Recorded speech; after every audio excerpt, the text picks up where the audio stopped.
atas kepala di bawah bebas. Tema apa yang kita angkat? Jadi kalau Bang Faruk ini mau bertanya aja boleh. Jadi saya ditanya aja juga nggak apa-apa. Bertanya ini. Oke. Kita mulai waktunya aja lah ya, biar Ya. PK aja kita ya, biar ada. Jadi Bang Faruk ini maunya dua arah ditanya balik atau? Terserah. Oh ya udah. Maunya dua arah lah, jangan searah, biar enak. Makanya kita angkat temanya. Diterima apanya, Pak Pastor? Iya. Atau Kalau nanti saya sih Alkitab aja. Berjalan begitu. Ya. Iya, nanti berjalan silakan. begitu saja lah diskusinya kan. Dimulai dari tema yang saya angkat di sini lah, berdasarkan Galatia 3:13 kan. Kristus telah menebus kita dari kutuk hukum Taurat dengan jalan menjadi kutuk karena kita. Sebab ada tertulis, terkutuklah orang tergantung di kayu salib. Pertanyaan saya itu, siapa yang telah berani mengutuk Yesus? Karena berdasarkan Matius 3 nomor 17 kan di situ dikatakan, ada suara dari langit, inilah anakku yang kukasihi. Kukasihi kan, kepadanya lah aku berkenan. Ternyata setelah Yesus turun ke bumi, ya, dia dinyatakan apa? Menebus satu kelompok dari kutuk hukum Taurat dengan jalan menjadi kutuk. Bahkan dalam Yohanes 3 nomor 16 kan begitu juga kan? Karena begitu besar kasih Allah akan dunia ini hingga dia mengaruniakan anaknya yang tunggal. Mengaruniakan, bukan menumbalkan.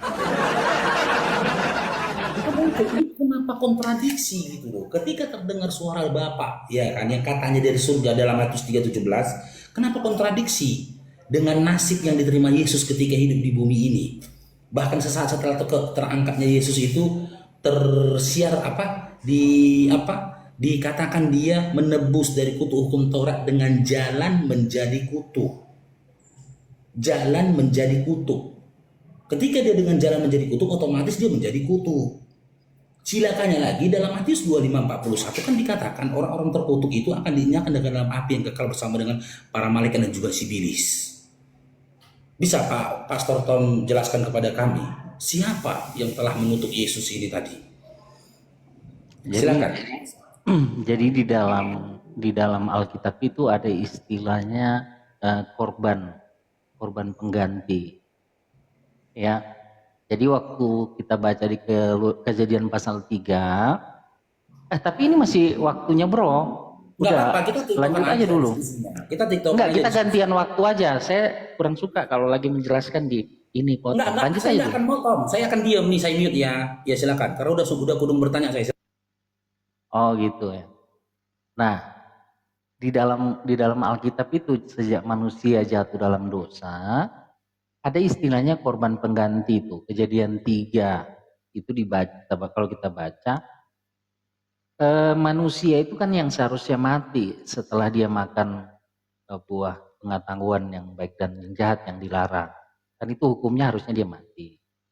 Tetapi karena kasih Tuhan, Tuhan kemudian mengorbankan binatang yang diambil kulitnya dikenakan kepada manusia sebagai pakaian.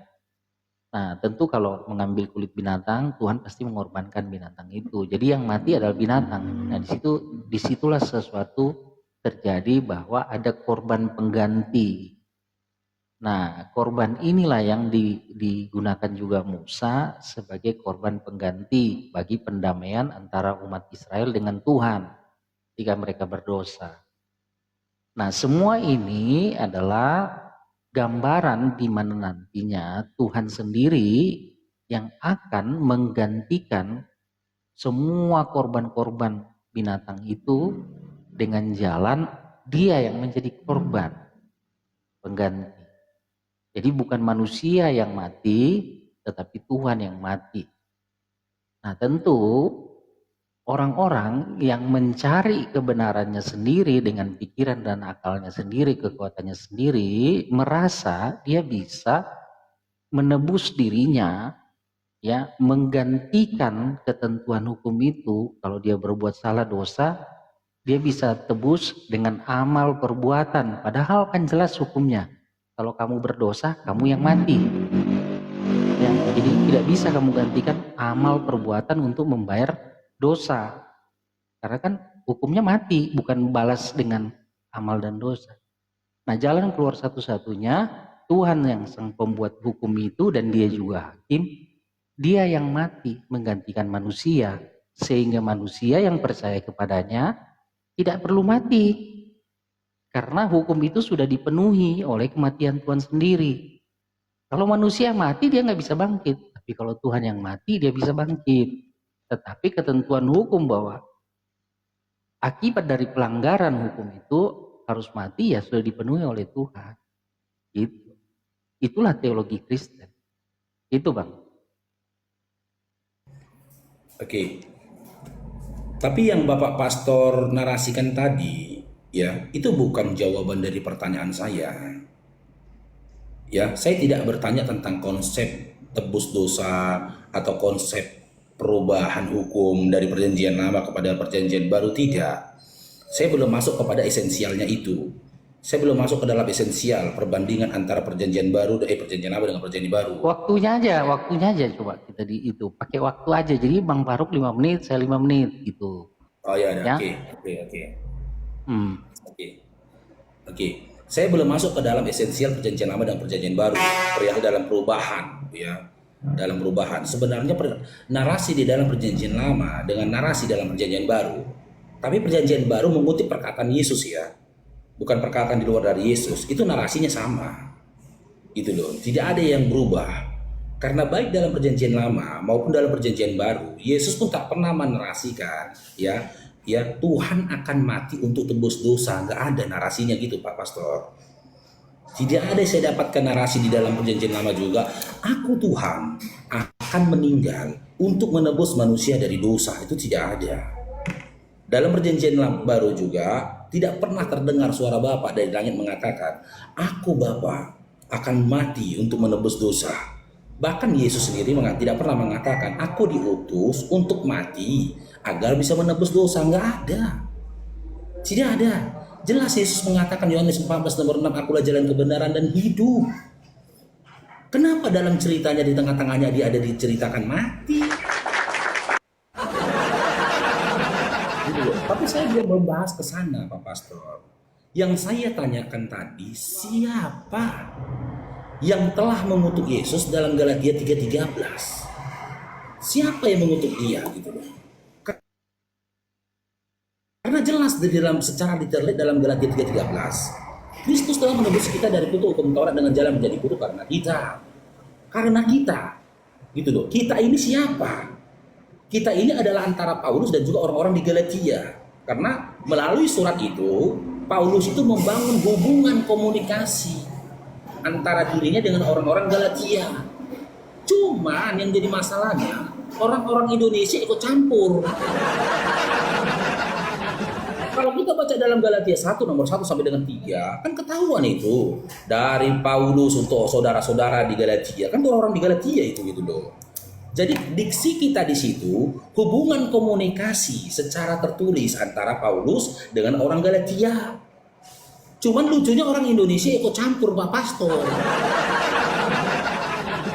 Akan diajak Paulus dalam komunikasi yang diksi kita di situ. Sementara kita di situ antara Paulus dengan orang Galatia, bukan dengan orang Indonesia gitu loh. Cuman saya tidak mau membahas tentang itu gitu. Saya tidak membahas tentang gramatikal dari tulisannya Paulus, bahas redaksi tulisan dari Paulus itu tadi. Cuman yang mau saya tanyakan, ya, kehendak siapa ini yang telah menjadikan Yesus ini mati terkutuk? Ngelek lagi aku ya. Atas kehendak siapa ini menjadikan Yesus itu terkutuk gitu loh. Sementara Yesus udah mengajarkan doa Bapa kami. Bapa kami yang di surga, dikuduskanlah namamu, datanglah kerajaanmu, jadilah kehendakmu di bumi seperti di surga. Berilah pada hari ini makanan kami yang secukupnya.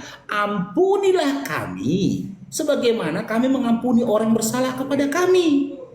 Yesus gak pernah mengajarkan doa, salibkanlah aku, supaya orang mendapat penebusan dosa atasmu. Kontradiksi nih Pak Pastor, gitu loh.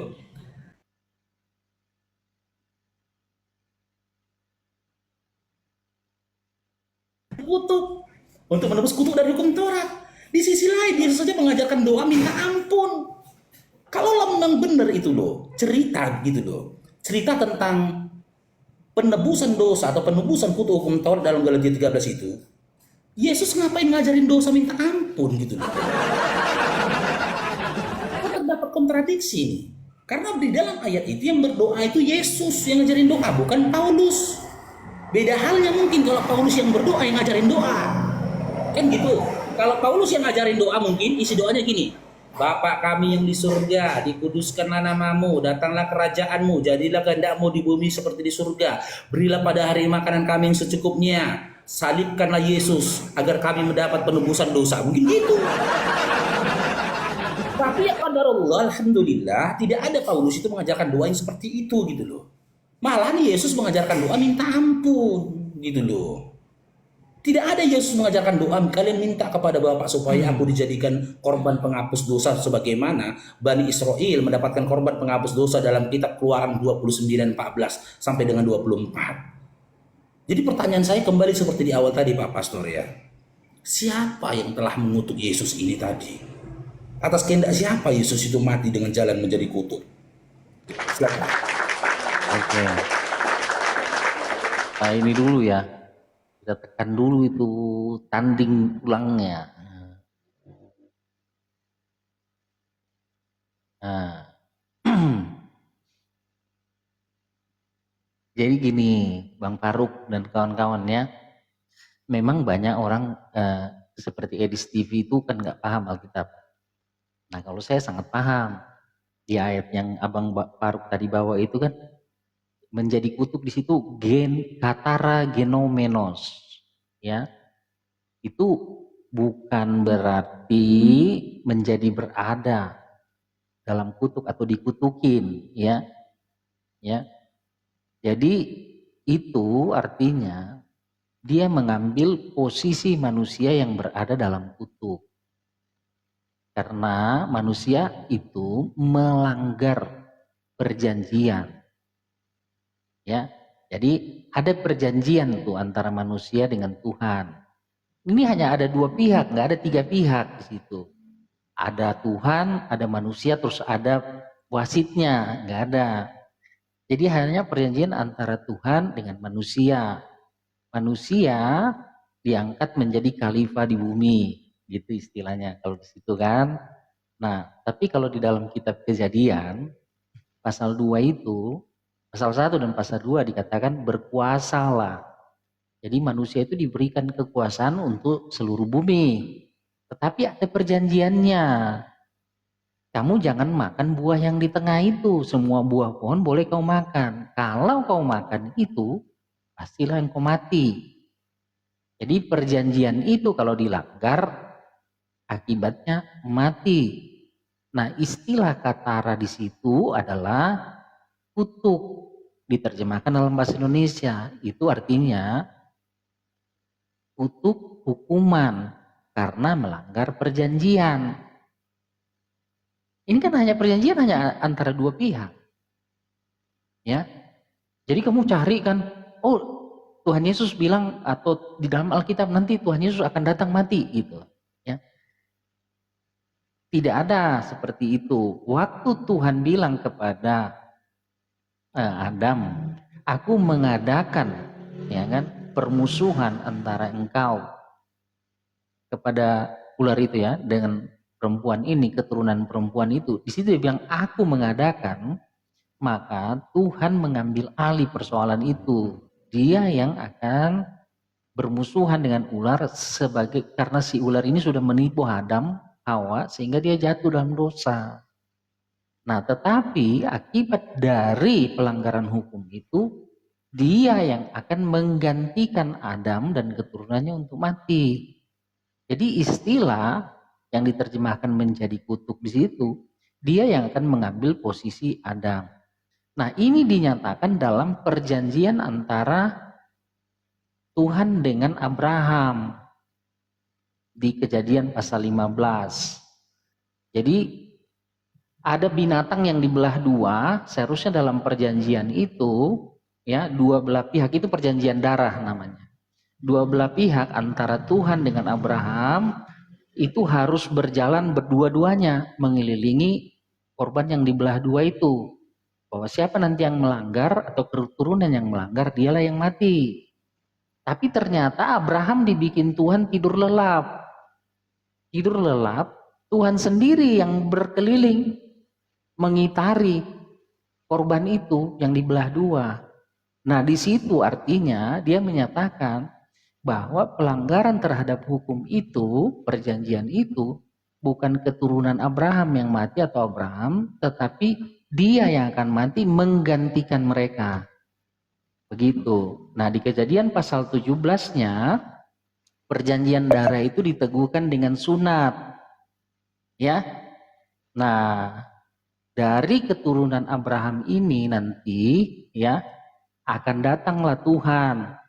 Makanya ketika dia datang, dia disunat, artinya dia menggenapi sudah semua itu.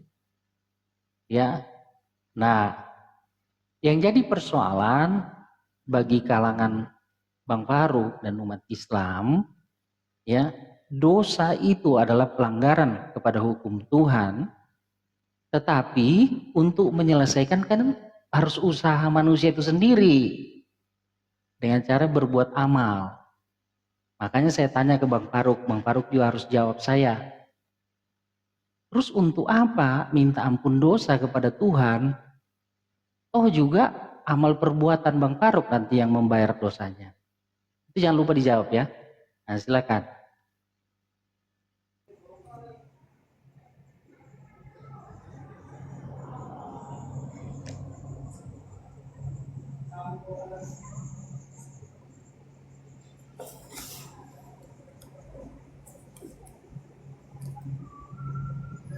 Oke, coba langsung saya jawab Pak Pastor ya, biar saya jangan lupa menjawab pertanyaan Bapak kan.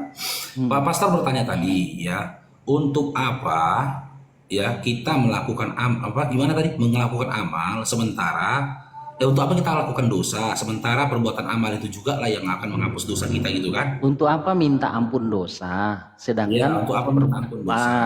ya, perbuatan amal yang Ya. menghapus dosa itu kan? Ya. Iya, iya. Jadi itulah luasnya Islam itu tadi, Pak Pastor. Islam itu tidak monoton.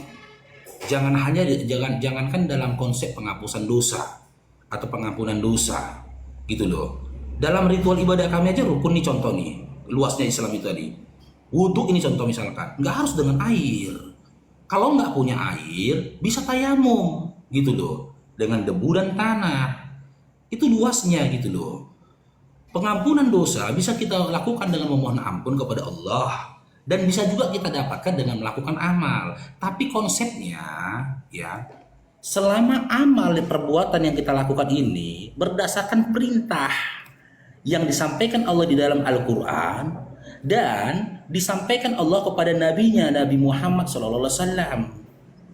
Ada banyak amalan di dalam Islam itu gitu loh. Di mana amalan itu tadi bisa menggugurkan dosa-dosa kita. Seperti bersujud dalam sholat gitu loh. Seperti apalagi bersedekah, berbakti kepada orang tua dan yang lain-lainnya. Islam itu tidak seperti rel kereta api Pak Pastor. Harus berada di jalur ini aja gitu loh. Nggak ada jalan lain enggak. Islam itu luas dia Pak Pastor. Dalam segala hal.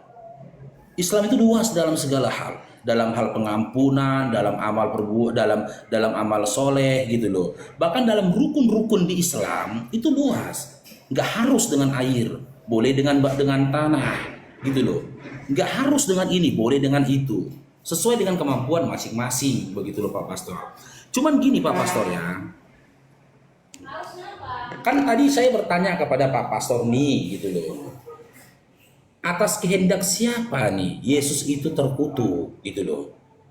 Tadi Pak Pastor saya catat nih jawaban dari Pak Pastor nih ya. Pelan-pelan kita teman-teman ya. Yesuslah yang mengambil kutuk manusia yang diarahkan pada manusia diambil kepada diri Yesus. Kan gitu. Tadinya manusia yang terkutuk. Lalu kutuk itu diambil oleh Yesus.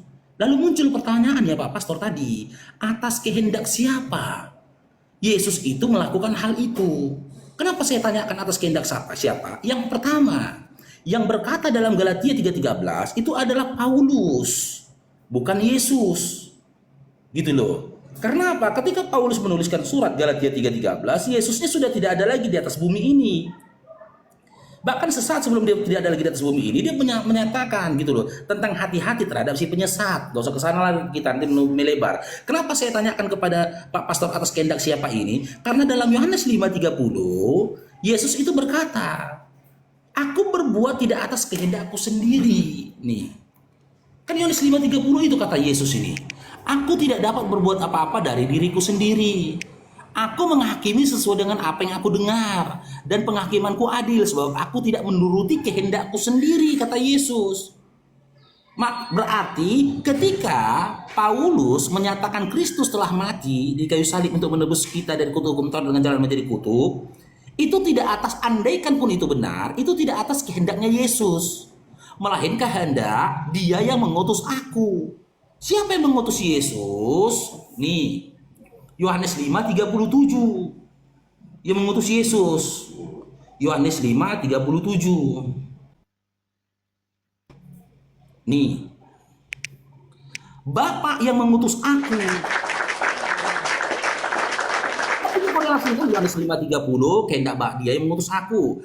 Yohanes 5:37, Bapa yang mengutus Yesus, kan gitu. Sementara saya sudah bacakan tadi dalam Matius 5:3-17, Yohanes 3 nomor 16, kita tidak temukan narasi di dalam Bible di mana Bapak berkehendak menjadikan Yesus mati terkutuk. Di mana Bapak berkehendak menebus kalian atau menebus orang-orang Galatia dari kutuk hukum Taurat dengan jalan menjadi kutub. Saya tidak temukan itu, Pak Pastor. Narasi dari Bapak di dalam Bible itu mengatakan begitu, gitu loh, menginginkan Yesus itu jadi tebusan bagi kutuk hukum Taurat. Maka muncul pertanyaan, jika Bapak tidak berkehendak, lantas atas kehendak siapa ini? Yesus menebus dari kutuk hukum Taurat atas kehendak siapa, Pak Pastor? Silakan, Pak Pastor. Oke, coba kita hitungkan dulu. Ini tunggu dulu teman-teman, ini kami PK kayak mana ini, Pak Pastor? Poinnya macam nomor rumah, nomor 30. No problem, nggak masalah. Macam nomor sepatu 30, nomor sepatu aku nomor rumah 122. Pak Pastor berapa? Penontonnya berapa, Pak Pastor? Penontonnya berapa? 392. Serius? Iya. Jadi penontonnya.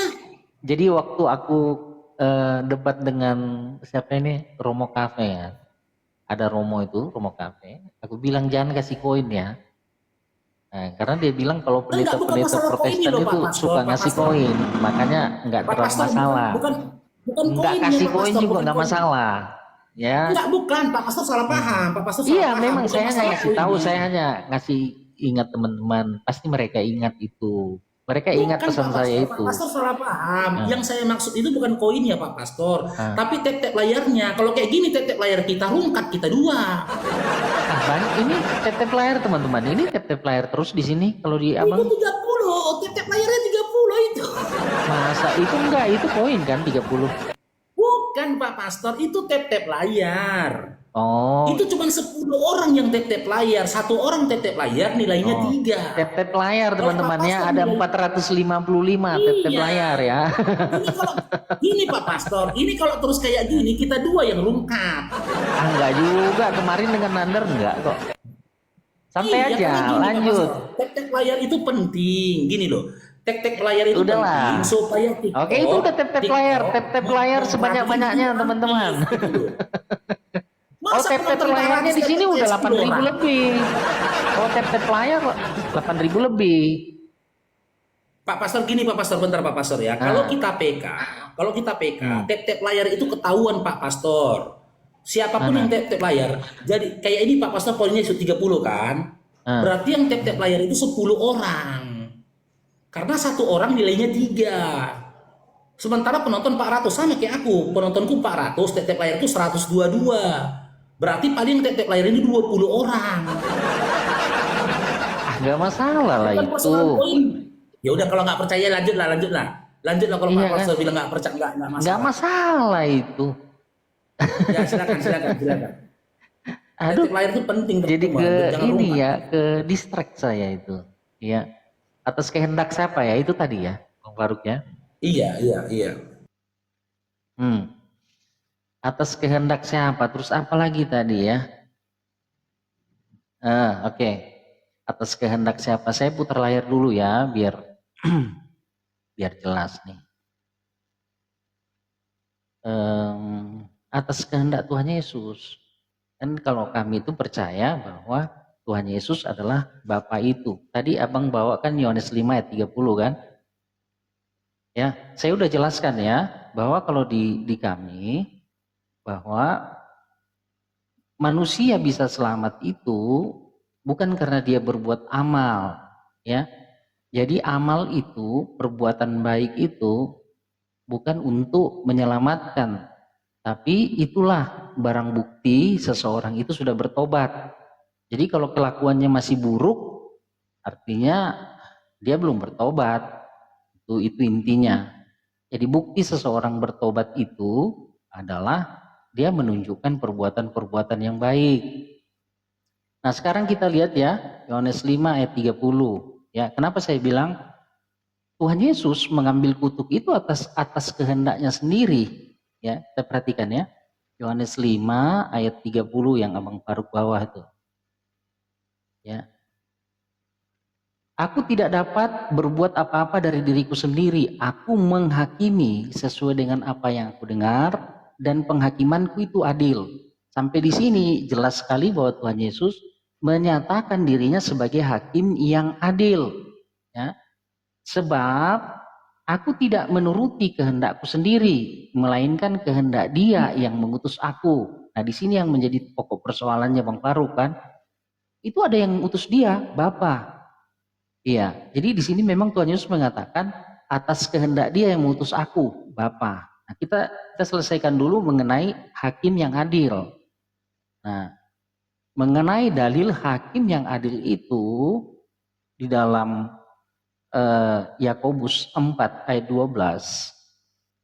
Ini dia. Hanya ada satu pembuat hukum dan hakim. Pembuat hukum dan hakimnya, yaitu Dia yang berkuasa menyelamatkan dan membinasakan. Ini Dia yang berkuasa menyelamatkan dan membinasakan. Jadi hakim itu berkuasa menyelamatkan dan membinasakan, tetapi dia juga pembuat hukum. Jadi hanya ada satu. Ya. Nah, kalau tadi di Tuhan Yesus bilang bahwa dia tidak dapat berbuat apa-apa sebagai hakim yang adil dari dirinya sendiri, tetapi dia melakukan kehendak Dia yang mengutus. Nah, di situ adalah Bapa, Dia yang mengutus kan? Ya. Memang seorang hakim yang adil itu tidak akan menghakimi menurut kehendaknya, suka-sukanya, alasan saudara, alasan apa, tetapi berdasarkan hukum. Hukum itu sudah diberikan kepada Musa dan para nabi, sudah ditulis itu perjanjian lama. Semua hukum sudah ditulis di situ. Nah, jelas tadi dikatakan pembuat hukum dan hakim itu hanya ada satu. Nah, ketika Tuhan Yesus menjelaskan di sini ya, di Yohanes 10 ayat 30, ya, nih, dia mengunci pertanyaan Bang Faruk itu. Nih, aku dan Bapa adalah satu. Jadi sebenarnya dia adalah Bapa itu, cuma lawan bicaranya, yaitu orang Yahudi, tidak mempercayai bahwa dialah pembuat hukum yang memberikan hukum-hukum itu kepada Musa. Ya, tetapi penegasan bahwa dia adalah hakim yang adil itu udah jelas. Kemudian dikunci di Yakobus 4 ayat 12 tadi. Pembuat hukum ya udah pasti hakim yang adil. Dan dia berkuasa menyelamatkan. Yang berkuasa menyelamatkan kan hanya Yesus, juru selamat. Ya, nah makanya tadi saya tanya Bang Faruk, ya, kalau amal dengan perbuatan kan ditimbang juga mana yang lebih berat. Kalau sudah dihapus semua ngapain? Jadi artinya dihapus itu apa benar-benar dihapus, nggak ada ditimbang lagi dong harusnya nanti. Jadi kedua dalil itu bertentangan loh Bang Faruk. Coba diperjelas loh itu. Silakan. Iya, ketika Pak Pastor narasikan, Kedua dalil itu bertentangan. Satu pun Pak Pastor tadi tidak memberikan dalil. Ini Makanya, Yohanes 10 ayat 30. oh dalil Bible, aku pikir Quran. Bukan. Bukan. Oh iya iya. Iya, jadi saya bertanya, jadi kok seolah-olah bertentangan penjelasan Bang Faruk itu belum ada, masih bertentangan kulihat gitu loh maksudnya. Ya, diterima ya. Oh ya, oke. Ya, tadi di awal sudah kita jelaskan teman-teman ya, apalagi dalam surah An-Nasr, innahu kana tawwaba, sesungguhnya Allah itu maha penerima taubat gitu loh. Jika memang minta ampun saja sudah diampuni, ngapain lagi kita beramal, kan gitu. Bedakan antara ampunan dengan amal. Surga di dalam Islam itu bertingkat-tingkat, Pak Pastor. Tidak semua dosa, tidak semua amal itu mengacu kepada penghapusan dosa, tapi mengacu kepada ya tingkat kemuliaan si makhluk itu nanti ketika dia sampai ke surganya Allah. Karena surga kami itu bertingkat-tingkat, gitu loh. Sama halnya seperti kita hidup di dunia. Pak Pastor punya uang 1 miliar dengan orang yang punya uang 100 miliar, jelas beda rumah Pak Pastor yang punya uang 1 miliar dengan rumah orang yang punya 100 miliar. Karena kenapa bisa berbeda? Karena harta kalian aja beda, tempat tinggal kalian akan beda, mobil atau kendaraan kalian pun akan berbeda. Orang yang 100 miliar mungkin naik Lamborghini, Pak Pastor yang 1 miliar masih naik Pajero Sport mungkin. Begitulah dalam Islam. Tak semua amal itu mengacu kepada pengharapan penghapusan dosa atau pengampunan dosa gitu loh. Tetapi perbaikan diri kita ketika sudah sampai di jannahnya Allah nanti. Tapi coba saya nanti Pak Pastor gini aja, kalau bertanya kepada Islam, coba berikan dalil dulu lah antara dalil ini dengan dalil ini gitu di dalam Al-Quran, biar enak kita membedahnya. Jangan berdasarkan kurasa, kebingungan kita nanti ya. Enggak, yang Ini Bang boleh. Faruk sampaikan itu coba tampilkan dalilnya. Oke ya. Surah Iya. An-Nasr ya, bentar ya. Mm-mm.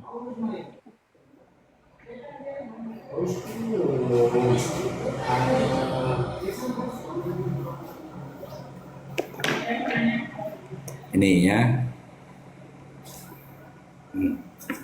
Nih. A'udzu billahi minasyaitonir rajim. Bismillahirrahmanirrahim. Idza jaa nasrullahi wal fath, apabila telah datang pertolongan Allah dan kemenangan, wa ra'aitan nasa yadkhuluna fi dinillahi afwaja, dan engkau melihat manusia berbondong-bondong masuk agama Allah, fasabbih bihamdi rabbika wastaghfir innahu kana tawwaba. Bertasbihlah dengan memuji Tuhanmu dan mohonlah ampun kepadanya, sesungguhnya dia maha penerima taubat. Kok ada suara ya?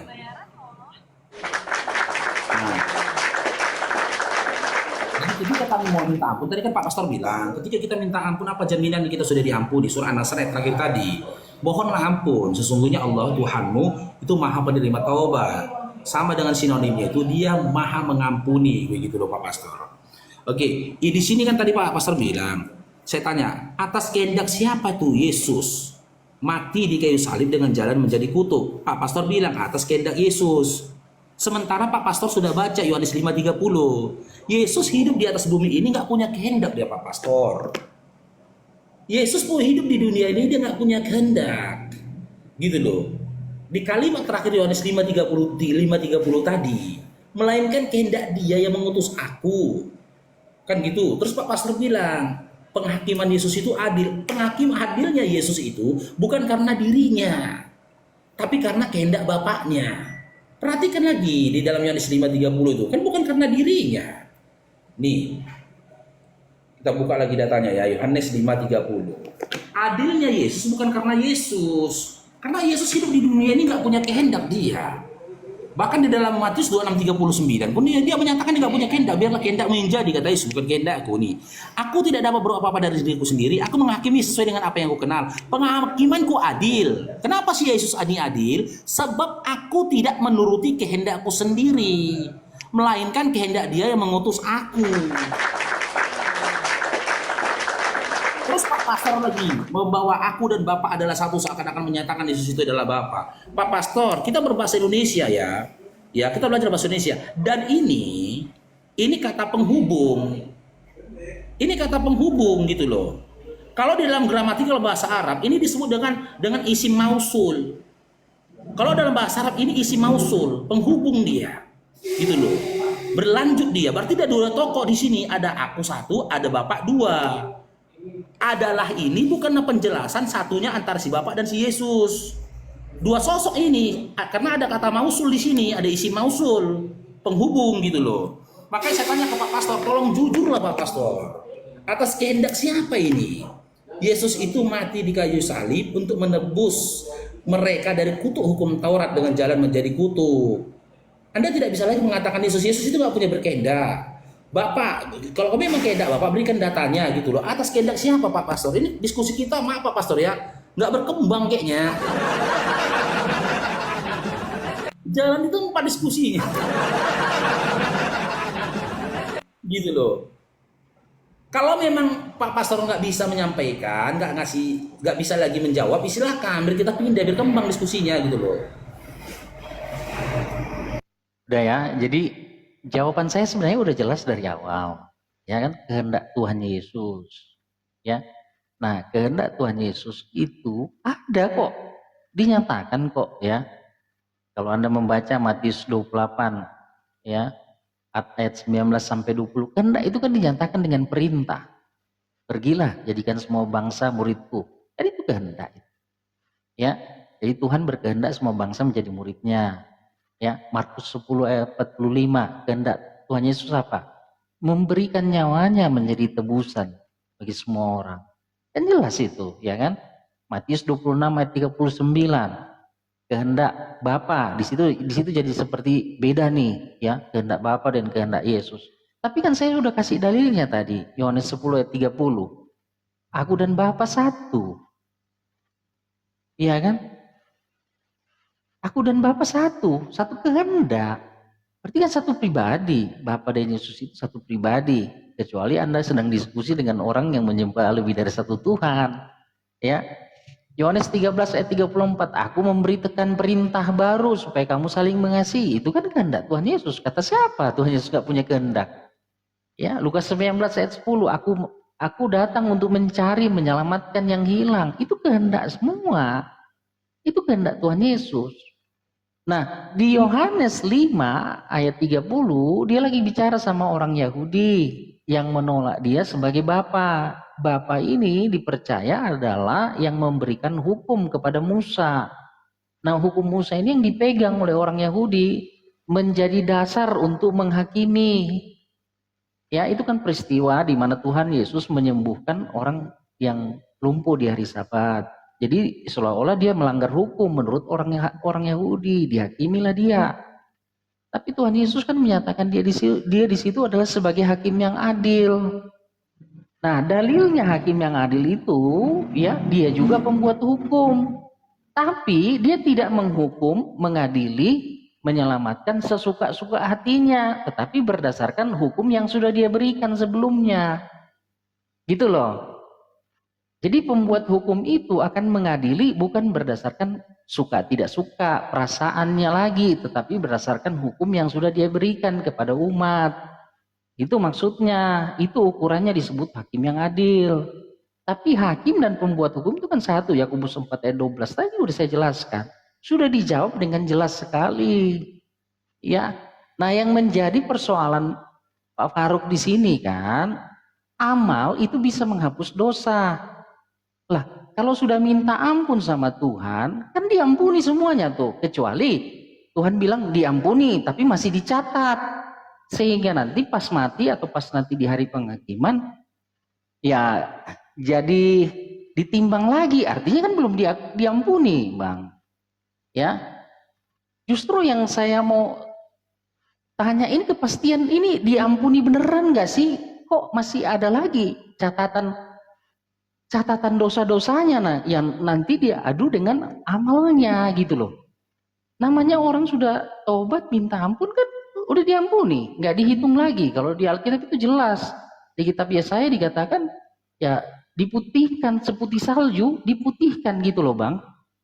Ya, makanya saya nanya abang nih ya, dipastikan dulu ya, karena saya nggak terlalu tahu hadis nih kan. Abang mungkin bisa cek ya kalau ini salah ya, di hadis Bukhari 2476. Atau mungkin ada hadis yang lain ya. Ya. Ini. Tapi mungkin ada hadis yang lain, bisa nanti Bang Faruk tambahkan. Di sini saya lihat ya, Isa turun di antara kalian sebagai penguasa yang adil, mematahkan salib. Ya kan? Dan sebagainya. Benar nggak itu nanti Isa datang sebagai hakim yang adil? Nah, sedangkan di Quran Abang, dia di surat At-Tin itu ya, ayat 8, di sini dikatakan, bukankah Allah hakim yang paling adil? Nah, di dalam kitab Quran Abang itu siapa sebenarnya hakim yang adil nanti? Allah atau Isa? Itu loh. Ya, terus ini benar nggak sih kalau minta ampun dosa itu kepada Allah benar-benar diampuni? Karena nanti yang ditimbang apa kalau catatannya sudah dihapus semua gitu, yang diadu dengan dosa. Itu loh Bang. Dan ya, udah habis waktu saya. Dan di sini masalahnya Bang Faruk, kalau manusia itu memang bisa menyelesaikan dosa itu dengan amal perbuatannya, ya berarti dia nggak perlu Tuhan sih menurut saya. Itu Bang. Nah, silakanlah dulu dijawab. Nggak berkembang narasi diskusi kita ini, Pak Pastor nih. Oke, ya. Jadi penjelasan sederhananya begini Pak Pastor. Ya. Pak Pastor minta ampun hari ini jam 10 tanggal 26. Diampuni. Apakah setelah itu manusia bisa menjamin dia tidak melakukan dosa lagi? Tidak. Pastinya dia melakukan dosa lagi. Maka Allah memberikan jalan yang luas bagi manusia itu tadi untuk mendapatkan ampunan. Sebagian jalannya itu melalui amal. Bagaimana dengan orang yang mati membawa dosa? Dua kemungkinan. Yang pertama, ketika dia hidup, dia belum sempat minta ampun. Yang kedua, ketika dia hidup, belum sempat dia melakukan amal soleh yang mengundang rahmat dari Allah yang bisa mengampuni dosa-dosanya. Begitu. Karena hukum di dalam Islam itu luas, larangan di dalam Islam itu luas gitu loh. Makanya saya ibaratkan tadi dengan rel. Nah, kami tidak seperti di rel kereta api, enggak, bercabang dia, banyak dia gitu loh. Jadi sesuai dengan kesanggupan masing-masing, karena dalam hal amal tak semua orang bisa melakukan amal sesuatu. Contoh nih, si kaya bisa beramal dengan sedekah, si miskin kan nggak mampu dengan bersedekah karena dia pun miskin. Nah, maka bersabarnya dia atas kemiskinannya itu belum bisa menjadi wasilah untuk dia mendapatkan ampunan dari Tuhannya, atau dia memohon ampun langsung kepada Tuhannya. Begitu ya luasnya ampunan di dalam Islam, ya. Itu yang menjadi luar biasanya Islam itu sendiri, Pak Pastor. Terus Pak Pastor mengatakan di dalam hadis kan dikatakan bahwasanya Isa itu Isa itu akan mengadili, hakim yang adil. Di dalam surah At-Tin dikatakan bahwasanya Allah itu bahwasanya Allah itu alaihissallahu bihkamil hakimin. Ialah hakim yang adil kan gitu. Pak Pastor tapi nggak baca dalam surah Al-Maidah 116 sampai 117. Dalam 116-17 itu Nabi Isa alaihissalam dihakimi. Siapa yang menghakimi dia? Allah. Ini buka ayatnya. Dalam surah Al-Maidah ayat 116 sampai 117. Al-Maidah. Jadi jangan seakan-akan Pak Pastor mau mensetarakan antara Allah dengan Nabi Isa alaihissalam. Enggak. Banyak ayat bantahannya itu. Nih. Ya. Dan ingatlah ketika Allah berfirman, kan dia dihakimi dia. Wahai Isa putra Maryam, engkaukah yang mengatakan kepada orang-orang jadikanlah aku dan ibuku sebagai dua Tuhan selain Allah? Dihakimin dia kan? Lalu Isa menjawab, Maha suci engkau, tidak patut bagiku mengatakan apa yang bukan hakku. Jika aku pernah mengatakannya, tentulah engkau dapat mengetahuinya. engkau mengetahui apa yang ada pada diriku dan aku tidak mengetahui apa yang ada pada diri dan aku tidak mengetahui apa yang ada padamu. Sungguh engkaulah yang maha mengetahui lagi.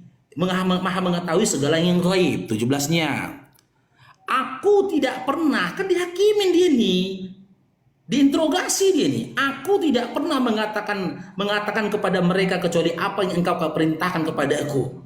Kalau kita komparasikan dengan Yohanes 5:30 ini sama ini. Nggak bisa berbuat apa-apa dia. Isa dan Yesus itu tidak punya kehendak, Pak Pastor. Jangan Anda katakan dikutuknya Yesus di kayu salib itu atas kehendaknya. Enggak. Yesus dan Isa itu tidak punya kehendak, melainkan karena kehendak dia yang telah mengutus mereka. Perintah kepadaku yaitu, ini. Aku tidak pernah mengatakan kepada mereka kecuali apa yang kau perintahkan kepadaku, yaitu sembahlah Allah Tuhanku dan Tuhanmu. Ini pun pernah dikatakan Yesus di dalam Yohanes 4 nomor 22. Kami menyembah apa yang kami kenal. Dan juga diperintahkan Yesus dalam Markus 12 nomor 29. Tuhan Allahmu itu Esa. Maka setelah engkau mewafatkan aku, engkaulah yang mengawasi mereka. Engkau di sini siapa? Domir untuk siapa? Untuk Allah. Yang mengawasi mereka dan engkaulah yang maha menyaksikan atas segala sesuatu. Pak Pendeta tadi mengatakan atas kehendak Yesuslah dia mati di kayu salib, dia dengan jalan menjadi kutuk. Kan jelas Pak Pendeta dalam Yohanes 5:30 Yesus itu nggak punya kehendak gitu loh. Jangan Bapak Pendeta paksakan kali Yesus yang berkehendak. Nah, atas kehendak siapa ini Yesus mati terkutuk di kayu salib? Silakan. Ya, next ya.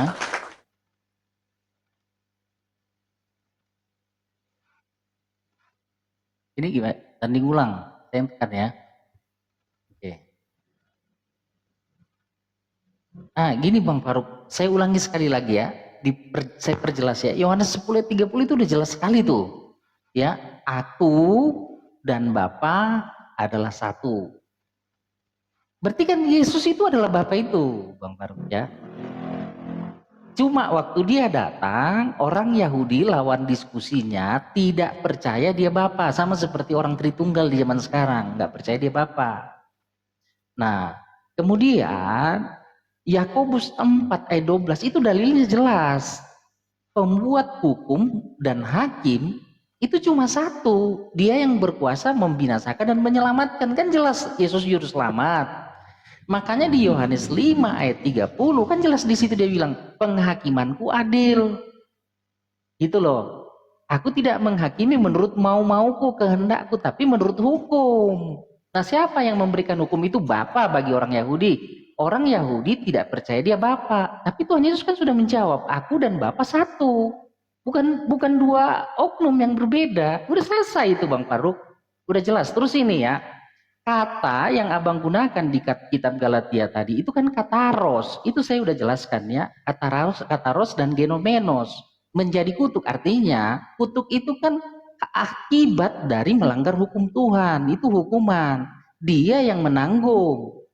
Nah, kalau Abang bilang siapa yang mengutuk Yesus, itu menggunakan kata anatema. Anatema itu tidak ada di ayat itu, Bang. Yang digunakan kataros. Beda ya? Ya. Jadi misalnya nih Rasul Paulus mengatakan di dalam 1 Korintus 16:22, barang siapa yang tidak mengasihi Tuhan Yesus, terkutuklah dia. Anatema. Gitu loh, Bang. Jadi kalau Abang nanya siapa yang mengutuk Yesus, itu pasti menggunakan kata anatema. Tapi yang digunakan sini kata kataros. Kataros ini artinya akibat dari pelanggaran dosa, seseorang itu dijatuhi hukuman. Nah, yang menanggung hukuman itu disebut terkutuk. Iya. Nah, terkutuk, terhukum. Iya, dia terkena kataros. Jadi Tuhan menggantikan dia menanggung kataros itu. Makanya ada kata genomenos. Itu loh. Kalau ada kata anatema di situ, baru Abang bilang, baru Abang cari siapa yang menganatema dia, siapa yang mengutuk dia. Gitu loh Bang ya. Saya pikir itu udah selesai. Ya. Jadi kehendak Yesus ya kehendak Bapa, karena kan Tuhan Yesus bilang aku dan Bapa satu. Itu dalilnya udah jelas sekali, udah kuat sekali. Cuma orang Yahudi nggak terima dia sebagai Bapa. Makanya waktu Tuhan Yesus bilang aku dan Bapa satu, orang Yahudi ambil batu mau melempari dia dengan batu, Bang. Jadi udah selesai. Jadi kalau abang nggak mau percaya itu ya sama seperti orang Yahudi. Nggak percaya, udah saya kasih tahu Yesus dan Bapa itu satu, abang nggak percaya. Ya, nah di ayat yang abang bawa tadi Al-Maidah itu ya 116, 117, ya kan? Berarti ini saya mau pastikan sama abang ini, apakah dengan ayat itu abang mau mengatakan bahwa Isa itu berdosa sehingga dia harus dihakimi? Iya kan? Iya kan? Saya pengen tahu nih, apakah memang Isa itu berdosa sehingga dia harus dihakimi? Kalau abang nanti bilang itu satu kalimat pertanyaan, ya, apakah Allah itu tidak tahu sehingga dia harus bertanya di situ? Iya kan? Itu abang harus jawab tuh dari Al-Maidah yang abang bawa tadi. Begini bang, kalau amal memang itu, ya, ternyata abang udah nangkap nih berbeda-beda masing-masing kemampuan orang. Misalnya orang kaya pasti lebih mampu daripada orang miskin. Orang kaya korupsi 100 juta, dia bagi 10 juta ke 10 orang, 1 juta, lebih banyak amal dia dapat. Ya kan? Nah, kan tidak menyelesaikan apa-apa. Justru makin lebih tinggi nanti tingkatannya orang kaya di surga. Udah enak-enak di bumi, lebih enak lagi di surga karena lebih banyak amalnya. Kan gitu tadi abang bilang kan tingkatan-tingkatan. Tapi ya udah terserahlah itu. Saya nggak mau tanya lebih lanjut itu. Yang saya mau tanya lebih lanjut ini yang soal Isa tadi di Maryam itu apa punya dosa? Gitu loh bang. Sampai harus dihakimi atau Allah itu harus bertanya untuk mengetahui sesuatu. Silakan bang.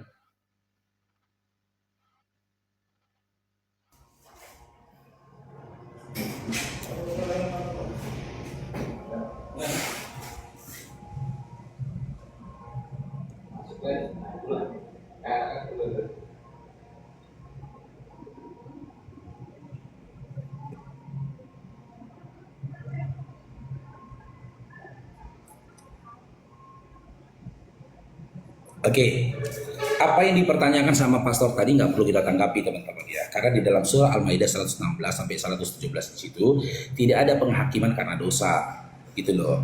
Tapi dalam kejadiannya kalau dibaca di ayat sebelumnya, ya itu Isa itu dihadapkan di seluruh manusia, di mana supaya manusia itu tidak lagi menyalahkan Nabi Isa alaihissalam, seakan-akan menyatakan seperti ini kan teman-teman Kristen kan, gitu loh. Kalau mereka ini akan dihadapkan di hadapannya Yesus. Pernahkah Yesus mengatakan kepada mereka bahwasanya Yesus itu adalah Bapa sendiri, Yesus itu adalah Tuhan sendiri? Maka Yesus akan berkata, sebagaimana yang tertulis dalam Yohanes 5, di dalam Matius 7 nomor 21 sampai 23. Dia akan berkata begitu juga. Jadi apa yang di situ bukan penghakiman karena dosa, tapi persaksian. Ya. Kenapa dikatakan Allah menghakimi? Karena adanya pertanyaan. Adanya pertanyaan itu terhadap diri Isa bukan karena ketidaktahuannya Allah. Allah Maha tahu. Tapi makhluk pada masa itu dan makhluk pada zaman sekarang kan nggak tahu. Nih denger nih kesaksiannya Isa nih. Isa ngomong nih kan udah kalian dengar. Dia nggak pernah mengatakan kepada kalian seperti apa yang kalian lakukan dan apa yang kalian imanin.